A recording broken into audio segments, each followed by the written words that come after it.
Good morning, happy Wednesday, and welcome to the Language Confidence Project, the daily dose of language courage for people who love languages and those who really don't but have to learn one anyway.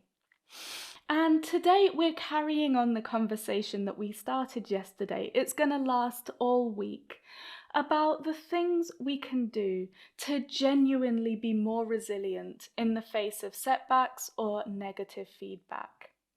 Yesterday, we looked at the difference between looking to others like we have a thick skin and actually developing one.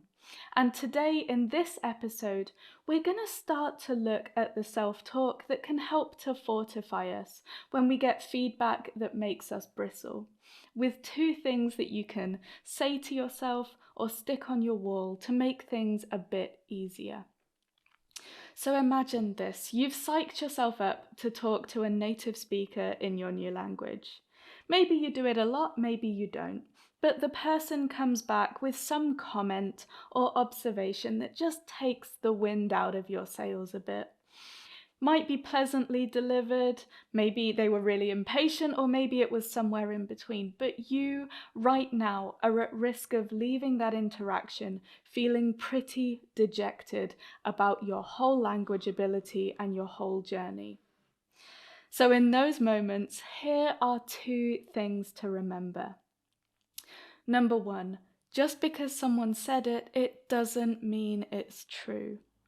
And by this, I especially mean the subjective stuff.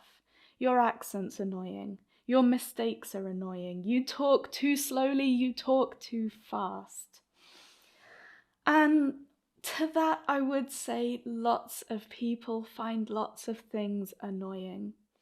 And lots of those people, if asked on a different day or at a different time, or if they'd had their coffee or they weren't running late, they'd have found it less annoying. That person does not represent the entire country or every speaker of your new language, I promise you. And it's entirely possible that what they're saying is completely unhelpful and you can absolutely just ignore it. It's not your job as a language learner to cater to everyone's preferences. And some of these things really are just preferences. So your first question when you're faced with any feedback, but especially negative feedback, is simply, is this a fact or is this an opinion? And if it is an opinion, is it one that I want to or need to listen to? And number two, just because it's true doesn't mean it's abnormal. Okay, so you're making mistakes with tense conjugations or genders or agreements. Of course you are. So is every other learner on the planet. The vast majority of mistakes aren't weird. They aren't a sign that you're weird, and they're a really normal, inevitable part of the language learning process. So don't immediately let mistakes send you into fix-it mode, because especially when you're talking, common slip of the tongue grammar mistakes aren't something that you can study your way out of. They're something that you practice your way out of. And actually, even when you're writing, it's often more effective in terms of exam accuracy that you have a great editing technique of systematically checking, for example, the end of every verb and the agreement of every adjective with its noun, than it is to hope to get everything flowing out of the pen correct.